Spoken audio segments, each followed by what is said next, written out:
Welcome back to Fredo Vlog, and of course, magandang mga friendship ang ating mga natutukusan ngayong December. So this is ang bago na naman na puntahan ko, guys. You know, that's what you call the tawag sa place ito? Amumahon. Sa Ilonggo yon, yung parang very hospitable na place, na maganda yung place.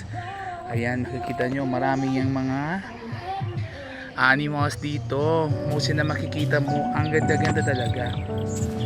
Yes, at meron pa dito meron pa traffic to. Tingnan mo, ang ganda oh.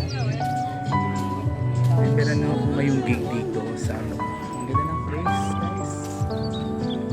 Ayan, tingnan nyo. Walang pahinga talaga si Freda talaga. Tingnan nyo naman, ang ganda ng place dito. Parang sa farm pa lang, parang nasa asyenda ulit. Ayan, so mga friends natin dyan, magandang maganda